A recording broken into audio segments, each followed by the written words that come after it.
क्या केवल गायत्री मंत्र का सही उच्चारण जान लेना ही सही मंत्र जप के लिए पर्याप्त है?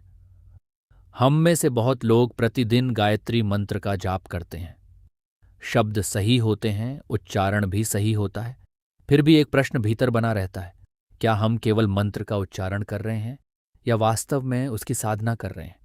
क्योंकि मंत्र केवल शब्दों और स्वरों का क्रम नहीं है, उसके पीछे एक अर्थ है, एक भावना है और उससे भी गहरी बात है, चेतना की एक दिशा। गायत्री मंत्र हमें केवल किसी बाहरी शक्ति से कुछ मांगना नहीं सिखाता। यह हमारी बुद्धि को उस प्रकाश की ओर मोड़ने की साधना है जिसे प्राचीन मनीषियों ने सत्य और विवेक के प्रकाश के रूप में समझा। इसलिए प्रश्न केवल ये नहीं है कि गायत्री मंत्र का जाप कैसे करें। असली प्रश्न ये है, इसे किस प्रकार उच्चारित करें, किस लय और भाव से जपें, और जप करते समय हमारा मन किस दिशा में स्थित हो। क्योंकि जब उच्चारण, भावना और ध्यान एक दिशा में आने लगते हैं, तब मंत्र केवल बोला नहीं जाता, वह धीरे धीरे एक साधना बन जाता है। आज के इस वीडियो में हम पहले समझेंगे गायत्री मंत्र का सही उच्चारण और जप की सही विधि, और फिर उसके उस गहरे आध्यात्मिक अर्थ की ओर बढ़ेंगे जहां गायत्री रहस्य, उपनिषद और उपनिषदों की दृष्टि इस मंत्र को एक नई गहराई देती है। और शायद तब हमें यह समझ आएगा कि गायत्री मंत्र को सही ढंग से जपना केवल सही शब्द बोलना नहीं है, बल्कि अपने भीतर उस प्रकाश की ओर जागना है जिसकी ओर यह मंत्र संकेत करता है। जिस प्रकाश की ओर यह मंत्र संकेत करता है, उसकी ओर बढ़ने के लिए सबसे पहले हमें देखना होगा कि जप के समय हमारा मन कहाँ है। जब हम मंत्र का जाप करते हैं, तब मुख मंत्र बोल रहा होता है, लेकिन क्या हमारा मन भी उसी मंत्र के साथ होता है? कभी भीतर किसी पुराने विचार की चर्चा चल रही होती है, कभी आने वाले कार्यों की चिंता होती है, कभी किसी बातचीत का प्रभाव मन में बना रहता है, और कभी मंत्र पूरा हो जाता है, लेकिन हमें यह भी स्पष्ट नहीं रहता कि हमने उसे किस भाव से जपा। यही एक महत्वपूर्ण अंतर है। मंत्र का उच्चारण और मंत्र में उपस्थित होना दोनों एक बात नहीं है। गायत्री मंत्र का जप केवल यह गिनना नहीं है कि हमने कितनी बार मंत्र दोहराया। वास्तविक साधना यह देखना है कि प्रत्येक बार मंत्र के साथ हमारा ध्यान कितना जुड़ा हुआ है। कल्पना कीजिए, आप किसी प्रिय व्यक्ति की बात सुन रहे हैं, लेकिन आपका मन किसी दूसरी बात में उलझा हुआ है। शब्द कानों तक पहुंचेंगे, लेकिन क्या आप वास्तव में उन्हें ग्रहण कर पाएंगे? मंत्र के साथ भी ऐसा ही है। शब्द और ध्वनि उपस्थित हो सकते हैं, लेकिन मन उपस्थित न हो तो जप केवल आदत बन सकता है। इसलिए जप आरंभ करने से पहले कुछ क्षण शांत बैठिए, रीढ़ सहज रूप से सीधी रखिए।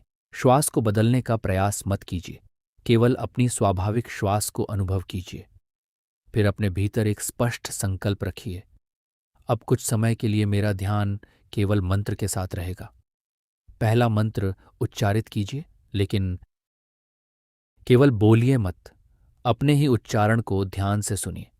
हर शब्द को स्पष्ट रूप से ग्रहण कीजिए, और जब मन भटक जाए तो स्वयं को दोष मत दीजिए, उसे फिर मंत्र की ओर ले आइए, क्योंकि भटके हुए ध्यान को बार बार मंत्र की ओर लाना ही ध्यान का अभ्यास है। यहीं से जप यांत्रिक पुनरावृत्ति से सजग साधना की ओर बढ़ता है। लेकिन अब एक महत्वपूर्ण प्रश्न सामने आता है, यदि मन मंत्र में उपस्थित भी हो, तो क्या मंत्र को किसी भी गति से बोलना उचित है? क्या बहुत तेज जप अधिक प्रभावशाली है? क्या बहुत धीमा जप ही श्रेष्ठ है? क्या श्वास और मंत्र के बीच कोई उचित सामंजस्य होना चाहिए? और सबसे महत्वपूर्ण, क्या हम वास्तव में मंत्र के शब्दों का सही उच्चारण कर रहे हैं? अब हम गायत्री मंत्र के एक एक शब्द के सही उच्चारण, उचित गति और जप की सही विधि को समझेंगे। अब जब हमारा मन जप के लिए तैयार है, तो अगला प्रश्न है, गायत्री मंत्र को सही प्रकार से बोला कैसे जाए? एक ही मंत्र दो लोग बोल सकते हैं, लेकिन उनकी ध्वनि, गति, विराम और सजगता में अंतर हो सकता है। यही अंतर जप के अनुभव को भी प्रभावित करता है। सबसे पहले मंत्र को सुनिए। ओम भूर्भुवः स्व। पहले ओम, इसे बहुत जल्दी समाप्त न करें। ध्वनि सहज और स्पष्ट रहे ताकि आप स्वयं उसे ध्यान से सुन सकें। इसके बाद भूर्भुवः स्व शब्द स्पष्ट हों, लेकिन उन्हें इतना न खींचें कि स्वाभाविक लय टूट जाए। अब इसे एक बार फिर सुनिए। ओम भूर्भुवः स्वः। पहली बार अपने उच्चारण पर ध्यान दीजिए, दूसरी बार अपनी श्वास को अनुभव कीजिए, तीसरी बार देखिए कि आपका मन प्रत्येक शब्द को सुन रहा है या नहीं। यही सजगता जप को केवल पुनरावृत्ति बनने से रोकती है। अब आगे बढ़ते हैं। तत्सवितुर्वरेण्यम। यहां एक सामान्य भूल होती है। हम मंत्र को बहुत तेज बोल देते हैं और शब्द आपस में मिल जाते हैं। इसलिए पहले शब्दों को स्पष्ट रूप से बोलिए। तत् सवितुर वरेण्यम। प्रत्येक शब्द स्पष्ट हो, लेकिन उच्चारण इतना खंडित भी ना हो कि उसकी स्वाभाविक धारा टूट जाए। फिर पूरी पंक्ति सहज गति से। तत् सवितुर वरेण्यम। ध्यान रखिए, मंत्र का जप किसी दौड़ की तरह नहीं है। संख्या जल्दी पूरी करना उद्देश्य नहीं है। गति ऐसी हो कि आप शब्दों को सुन सकें, स्पष्ट रूप से बोल सकें और उनके अर्थ के लिए मन में स्थान बना रहे। अब अगला चरण, भर्गो देवस्य धीमहि। यहां भी शब्दों को न निगलें, न अनावश्यक रूप से खींचें। श्वास को जबरदस्ती नियंत्रित करने की आवश्यकता नहीं है। ऐसी गति रखें जिसमें शरीर सहज रहे और आपको श्वास रोककर मंत्र पूरा न करना पड़े। याद रखिए, सही जप वो है जिसमें शरीर सहज, उच्चारण स्पष्ट और ध्यान जागृत रहे। अब अंतिम पंक्ति, धियो यो नः प्रचोदयात्। मंत्र के अंत में अपनी सजगता कम न होने दें। अंतिम शब्दों को जल्दी में समाप्त करने के बजाय उसी स्थिरता के साथ पूरा करें। अब एक बार पूरा मंत्र सहज, स्पष्ट और संतुलित गति से सुनिए। ओम भूर्भुवः स्वः तत्सवितुर्वरेण्यम भर्गो देवस्य धीमहि धियो यो नः प्रचोदयात्। अब स्वयं से पूछिए, क्या मैं मंत्र को केवल पूरा करने के लिए बोल रहा हूं या प्रत्येक शब्द के साथ उपस्थित भी हूं? बहुत तेज जप में शब्द बढ़ सकते हैं, लेकिन सजगता घट सकती है। बहुत धीमे जप में स्वाभाविक लय भी टूट सकती है। इसलिए उचित मार्ग है सहज, स्पष्ट और सजग जप। लेकिन अब एक महत्वपूर्ण प्रश्न सामने आता है। क्या गायत्री मंत्र का जप केवल आवाज से ही करना चाहिए, या धीरे धीरे ऐसा भी अभ्यास है जिसमें बाहरी ध्वनि मंद होती जाती है और मंत्र भीतर ही भीतर चलता रहता है? और यदि ऐसा है तो वाचिक, उपांशु और मानसिक जप में क्या अंतर है? यही हमारी साधना का अगला महत्वपूर्ण चरण है। अब तक हमने समझा कि गायत्री मंत्र का उच्चारण स्पष्ट हो, गति सहज हो और ध्यान मंत्र के साथ रहे। लेकिन क्या मंत्र का जप केवल बोलकर ही किया जाता है? नहीं।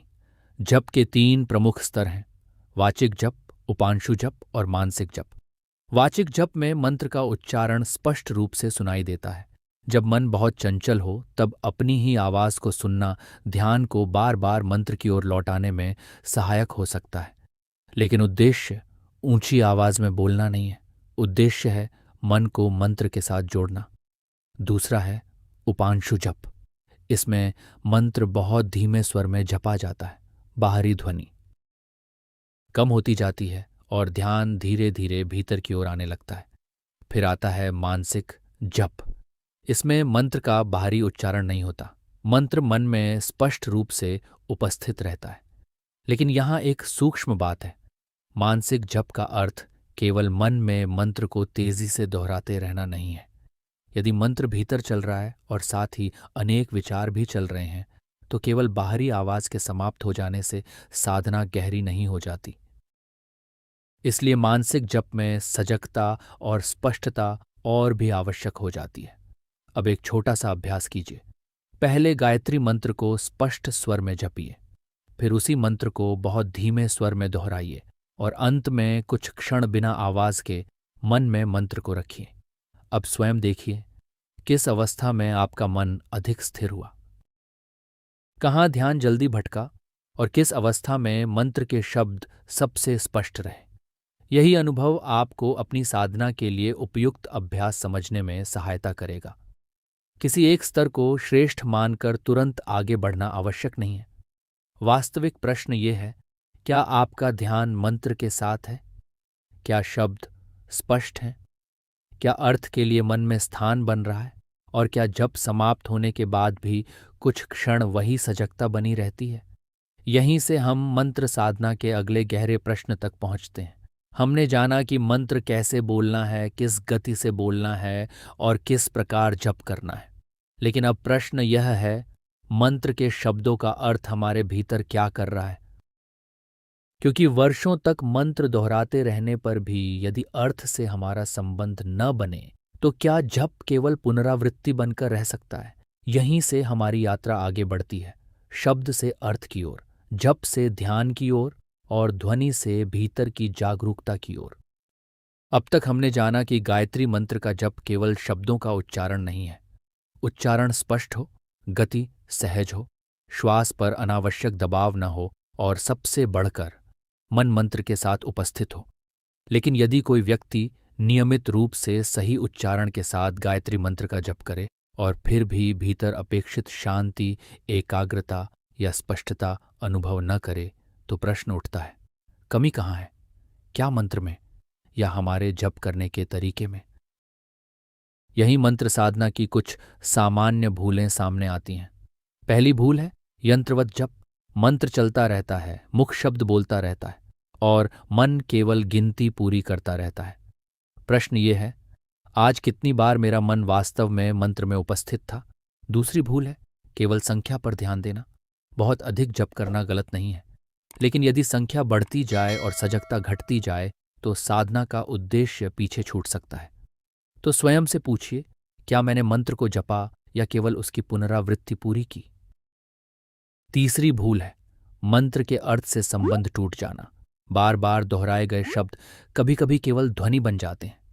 इसलिए स्वयं से पूछिए, मैं क्या बोल रहा हूं और इस मंत्र का भाव मेरे भीतर किस दिशा को जगा रहा है? चौथी भूल है तुरंत परिणाम की अपेक्षा। कुछ दिनों के जप के बाद हम किसी विशेष अनुभूति की प्रतीक्षा करने लगते हैं।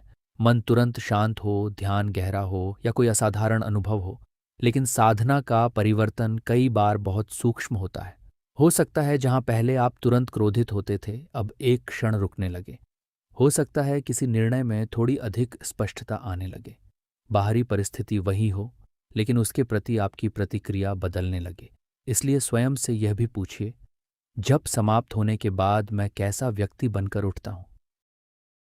और पांचवी भूल सबसे गहरी है, मंत्र को जीवन से अलग कर देना। सुबह जप किया, लेकिन दिन भर वही क्रोध, वही असावधानी और वही अशांति बनी रही। तब प्रश्न उठता है, यदि गायत्री मंत्र हमारी बुद्धि को प्रकाश की ओर ले जाने की साधना है, तो क्या उस प्रकाश का कोई प्रतिबिंब हमारे व्यवहार में भी दिखाई दे रहा है? किसी ने आपको ऐसी बात कह दी जिससे क्रोध आया, क्या आप तुरंत प्रतिक्रिया देने के बजाय एक क्षण रुक सके? कोई महत्वपूर्ण निर्णय सामने आया, क्या आपने अपनी पहली प्रतिक्रिया के बजाय कुछ क्षण शांत होकर विचार किया? यही गायत्री मंत्र की साधना और हमारा दैनिक जीवन एक दूसरे से जुड़ते हैं। इसलिए यदि कभी लगे कि जप के बाद भी कोई बड़ा परिवर्तन नहीं हो रहा, तो तुरंत मंत्र को दोष मत दीजिए। पहले स्वयं से पूछिए, क्या मेरा जप यंत्रवत हो गया है? क्या मैं केवल संख्या पर ध्यान दे रहा हूं? क्या मैं मंत्र के अर्थ से जुड़ा हूं? क्या मैं तुरंत परिणाम की अपेक्षा कर रहा हूं? और क्या जप का प्रभाव मेरे व्यवहार में दिखाई दे रहा है? इन प्रश्नों के उत्तर आपकी साधना की दिशा बदल सकते हैं। लेकिन अब एक और गहरा प्रश्न सामने है। यदि मंत्र का अर्थ समझे बिना केवल पुनरावृत्ति अधूरी रह सकती है, तो गायत्री मंत्र वास्तव में कह क्या रहा है? इसके शब्द हमारे ध्यान को किस दिशा में ले जाते हैं?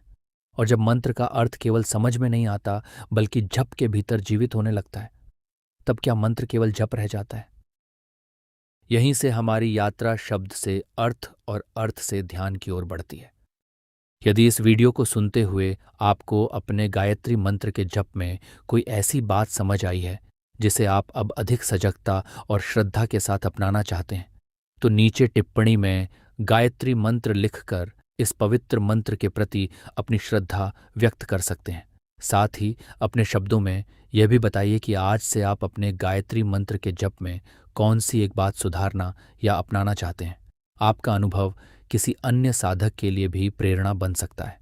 और यदि यह वीडियो आपको उपयोगी लगा हो और गायत्री मंत्र को समझने में नई दृष्टि मिली हो, तो इसे लाइक कीजिए और अपने प्रियजनों तथा साधना में रुचि रखने वालों के साथ शेयर कीजिए। अब तक हमने गायत्री मंत्र के उच्चारण, जप की गति, जप के विभिन्न स्तर और उन भूलों को समझा जिनके कारण साधना केवल पुनरावृत्ति बन सकती है। लेकिन अब एक गहरा प्रश्न सामने आता है, हम आखिर जप क्या रहे हैं? यदि मंत्र के शब्द केवल ध्वनि बनकर रह जाएं, तो हमारा संबंध भी केवल शब्दों तक सीमित रह सकता है। लेकिन जब वही शब्द अर्थ से जुड़ते हैं, तब जप की दिशा बदलने लगती है। गायत्री मंत्र की अंतिम पंक्ति है, ध्यो यो न प्रचोदयात्। भाव है, हमारी बुद्धि को उस प्रकाश की ओर प्रेरणा मिले। ध्यान दीजिए, हमने धन नहीं मांगा, किसी बाहरी उपलब्धि की मांग नहीं की। हमने मांगा हमारी बुद्धि सही दिशा में प्रेरित हो। यही गायत्री मंत्र हमारे दैनिक जीवन से जुड़ जाता है। कठिनाई केवल परिस्थिति में नहीं होती। कई बार अंतर इस बात से आता है कि हम उस परिस्थिति को किस दृष्टि से देखते हैं। एक ही घटना पर कोई व्यक्ति क्रोध से प्रतिक्रिया कर सकता है, जबकि दूसरा ठहर कर विचार कर सकता है। बाहरी परिस्थिति एक जैसी है, अंतर कहाँ आया? बुद्धि की दिशा में। इसलिए गायत्री मंत्र को केवल जप के समय तक सीमित करना उसकी गहराई को छोटा कर देना है। किसी ने आपको ऐसी बात कह दी जो आपको अच्छी नहीं लगी। पहली प्रतिक्रिया क्या होगी? तुरंत उत्तर देना या एक क्षण रुकना? यही एक क्षण साधना का अवसर बन सकता है, क्योंकि मंत्र की साधना केवल तब नहीं होती जब आंखें बंद हों। जब जप से मिली सजगता हमारे व्यवहार में दिखाई देने लगे, तब साधना जीवन का हिस्सा बनने लगती है। किसी कठिन निर्णय के समय भी कुछ क्षण शांत रहिए। अपने भीतर उठ रहे भय, क्रोध या अपेक्षा को देखिए। फिर पूछिए, इस समय मेरे लिए सबसे स्पष्ट और उचित क्या है? यही मंत्र का अर्थ ध्यान से जुड़ता है। पहले हम मंत्र बोलते हैं, फिर उसे सुनते हैं, फिर उसका अर्थ समझते हैं, और धीरे धीरे वही अर्थ हमारे देखने के ढंग को प्रभावित करने लगता है। इसलिए गायत्री मंत्र का ध्यान किसी विशेष दृश्य की कल्पना करने का नाम नहीं है। हर बार आपको कोई प्रकाश दिखाई दे, यह भी आवश्यक नहीं। आप केवल इस भाव पर ध्यान रख सकते हैं, मेरी बुद्धि स्पष्ट हो, मेरी दृष्टि निर्मल हो, मेरे निर्णय विवेकपूर्ण हो, और मेरा जीवन उसी स्पष्टता के अनुसार चले। जब समाप्त होने के बाद तुरंत न उठें, कुछ क्षण शांत बैठिए। मंत्र को दोहराने की आवश्यकता नहीं, केवल इस भाव को भीतर रहने दीजिए, मेरी बुद्धि प्रकाश की ओर प्रेरित हो। पहले हम मंत्र को दोहरा रहे थे, अब हम उसके अर्थ को अपने भीतर ठहरने दे रहे हैं। यही मंत्र जब धीरे धीरे ध्यान का रूप लेने लगता है। लेकिन अब एक और गहरा प्रश्न सामने है। यदि गायत्री मंत्र हमारी बुद्धि को प्रकाश की ओर प्रेरित करने की प्रार्थना है, तो वह प्रकाश वास्तव में क्या है? क्या यहाँ केवल आकाश में दिखाई देने वाले सूर्य की बात हो रही है, या गायत्री मंत्र किसी और गहरे प्रकाश की ओर भी संकेत करता है? इस प्रश्न को समझे बिना गायत्री मंत्र की आध्यात्मिक यात्रा अभी अधूरी है। और यहीं से हम सामान्य जप से आगे बढ़कर गायत्री रहस्य उपनिषद और उपनिषदों की गहरी दृष्टि की ओर प्रवेश करेंगे। अब तक हम गायत्री मंत्र को जप की एक साधना के रूप में समझ चुके हैं, लेकिन अब एक गहरा प्रश्न है, गायत्री को केवल एक मंत्र मानना ही क्या पर्याप्त है? इसके शब्दों को समझने के लिए केवल उच्चारण जान लेना पर्याप्त क्यों नहीं है? यहीं हमें गायत्री रहस्य उपनिषद की ओर देखना चाहिए। इसमें एक मूल प्रश्न सामने आता है, गायत्री का मूल क्या है? इसके शब्द किस ओर संकेत करते हैं, और इसका रहस्य कहाँ स्थित है? यहीं हमारी दृष्टि ध्वनि से अर्थ की ओर मुड़ती है। औपनिषदिक दृष्टि में केवल बाहरी अर्थ जान लेना पर्याप्त नहीं। प्रश्न यह भी है कि साधक उस अर्थ को अपने भीतर किस प्रकार ग्रहण करता है। इसलिए गायत्री मंत्र की साधना को 3 स्तरों पर देख सकते हैं: शब्द को सुनना, अर्थ को समझना, और उसके अनुसार अपनी दृष्टि बदलना। अब इस पंक्ति पर ध्यान दीजिए, ध्यो यो न प्रचोदयात्। भाव है, हमारी बुद्धि को उस प्रकाश की ओर प्रेरणा मिले। अब इसे केवल बोलकर आगे मत बढ़िए, अपने जीवन की ओर देखिए। जब क्रोध आता है तब बुद्धि किस दिशा में जाती है? जब भय सामने आता है तब क्या हम स्पष्ट देख पाते हैं? जब कठिन निर्णय सामने आता है तब क्या हम तुरंत प्रतिक्रिया देते हैं या ठहर कर विचार करते हैं? यही गायत्री मंत्र केवल जप की पंक्ति नहीं रहता, वह हमारे सामने एक प्रश्न बन जाता है, मेरी बुद्धि अभी किस दिशा में जा रही है? यही प्रश्न साधना को जीवन से जोड़ता है। यदि सुबह मंत्र का जप करें, लेकिन दिन भर वही असावधानी, वही क्रोध और वही प्रतिक्रिया बनी रहे, तो स्वयं से पूछिए, मैं मंत्र को जप रहा हूं या मंत्र मुझे अपने भीतर देखने की दृष्टि दे रहा है। यही आत्मनिरीक्षण साधना को गहराई देता है। गायत्री रहस्य उपनिषद में गायत्री के विभिन्न पदों और उनके व्यापक संबंधों की ओर संकेत मिलता है। इससे गायत्री को केवल कुछ शब्दों की रचना नहीं, बल्कि व्यापक वैदिक संदर्भ में देखने की दृष्टि मिलती है। इसलिए गायत्री का अर्थ केवल मंत्र को पूरा कर लेना नहीं है। हर चरण हमारी दृष्टि को एक दिशा देता है। साधना तब अधिक अर्थपूर्ण होती है जब वह दिशा हमारे जीवन में दिखाई देने लगे। अब एक सूक्ष्म प्रश्न उठता है, यदि गायत्री हमारी बुद्धि को प्रकाश की ओर प्रेरित करने की प्रार्थना है, तो उस प्रकाश को पहचाना कैसे जाए? क्या आंखें बंद करके किसी प्रकाश की कल्पना करना आवश्यक है, या संकेत अधिक सूक्ष्म है? क्या हमारे विचार स्पष्ट हो रहे हैं? क्या हमारे निर्णय अधिक विवेकपूर्ण हो रहे हैं? क्या हमारी प्रतिक्रियाओं में अधिक सजगता आ रही है? शायद यही साधना का वास्तविक प्रभाव दिखाई देता है। साधना की गहराई केवल इस बात से नहीं जानी जाती कि हमने उसे कितनी देर किया। यह भी देखना होता है कि उसके बाद हम जीवन को किस प्रकार देखते हैं। अब प्रश्न व्यावहारिक है। अपने व्यस्त जीवन में गायत्री मंत्र की इस साधना को प्रतिदिन कैसे उतारा जाए? कब जप करें? कितना जप करें? और ऐसा क्या करें कि यह अभ्यास केवल आदत बनकर न रह जाए?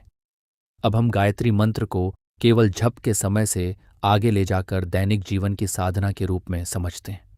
अब प्रश्न सबसे व्यावहारिक है। गायत्री मंत्र की इस साधना को अपने दैनिक जीवन में कैसे उतारा जाए? शुरुआत सरल रखिए।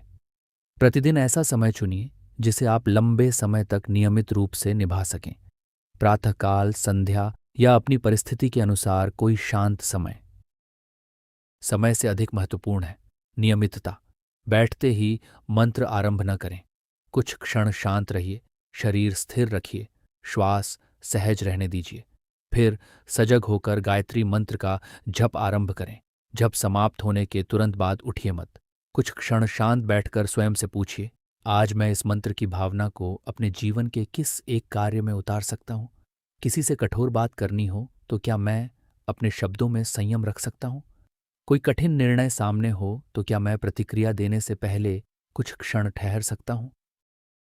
मन चिंता में उलझा हो तो क्या मैं उस चिंता को तुरंत सत्य मानने के बजाय उसे देख सकता हूँ? यही जब जीवन से जुड़ता है। आपको प्रतिदिन कोई असाधारण अनुभव मिले, यह आवश्यक नहीं। कभी मन शांत होगा, कभी भटकेगा, कभी जब सहज लगेगा, कभी साधारण। लेकिन यदि आप लौटते रहते हैं, मंत्र को ध्यान से सुनते हैं और अभ्यास जारी रखते हैं, तो साधना चल रही है। समय के साथ परिवर्तन सूक्ष्म रूप में दिखाई दे सकता है। जहां पहले तुरंत क्रोध आता था, वहां अब एक क्षण रुकना। जहां पहले जल्दबाजी में निर्णय होता था, वहां थोड़ी अधिक स्पष्टता। जहां मन तुरंत प्रतिक्रिया देता था, वहां थोड़ी अधिक सजगता। यही समझ में आता है कि गायत्री मंत्र के लाभ केवल जप के समय खोजने की वस्तु नहीं है। साधना का गहरा अर्थ यह भी है कि आपकी जागरूकता आपके जीवन में दिखाई देने लगे। अब उस प्रश्न पर लौटते हैं जिससे हमारी यात्रा आरंभ हुई थी। क्या केवल गायत्री मंत्र का सही उच्चारण जान लेना ही सही मंत्र जप के लिए पर्याप्त है? नहीं, सही उच्चारण आवश्यक है, सही लय महत्वपूर्ण है, सही विधि उपयोगी है, लेकिन इनके साथ सजगता, अर्थ और जीवन में उसका प्रतिबिंब भी आवश्यक है। जब मंत्र केवल वाणी में रहता है तो वह शब्द है। जब वह मन को एकाग्र करने लगता है तो साधना बनता है। जब उसका अर्थ हमारी दृष्टि को बदलने लगता है तो ध्यान की दिशा बनता है। और जब वही सजगता हमारे विचारों, निर्णयों और व्यवहार में दिखाई देने लगे, तब मंत्र हमारे जीवन में उतरना शुरू करता है। इसलिए अगली बार गायत्री मंत्र का जाप करते समय केवल यह मत गिनिए कि आपने कितनी बार मंत्र दोहराया। एक बार यह भी देखिए, आज इस मंत्र ने मेरे भीतर क्या बदला। क्योंकि मंत्र की सबसे बड़ी परीक्षा यह नहीं है कि वह जप के समय कितना सुंदर सुनाई देता है। सबसे बड़ी परीक्षा यह है कि जप समाप्त होने के बाद हमारा जीवन कितना अधिक सजग होकर आगे बढ़ता है। और शायद यही गायत्री मंत्र का सबसे सुंदर रहस्य है। प्रकाश को बाहर खोजने से पहले अपने भीतर देखने की दिशा बदलना। गायत्री मंत्र केवल बोलने के लिए नहीं है, उसे सुनना है, समझना है, मन में धारण करना है और फिर उसके प्रकाश में अपने जीवन को देखना। अगर आज के इस वीडियो से आपने गायत्री मंत्र के बारे में कोई ऐसी नई बात सीखी है जो पहले आपके लिए स्पष्ट नहीं थी, तो उसे नीचे टिप्पणी में अवश्य साझा कीजिए। साथ ही यह भी बताइए कि आज से आप अपने गायत्री मंत्र के जप में कौन सी एक बात सुधारना या अपने जीवन में अपनाना चाहते हैं। आपका अनुभव किसी दूसरे साधक के लिए भी प्रेरणा बन सकता है। यदि यह वीडियो आपको उपयोगी और सार्थक लगा हो तो इसे लाइक कीजिए, अपने प्रियजनों और साधना में रुचि रखने वालों के साथ शेयर कीजिए और ऐसे ही गहन भारतीय ज्ञान तथा उपनिषदों की शिक्षाओं के लिए चैनल को सब्सक्राइब करना न भूलें। इस साधना की यात्रा में मेरे साथ बने रहने के लिए आपका हृदय से धन्यवाद।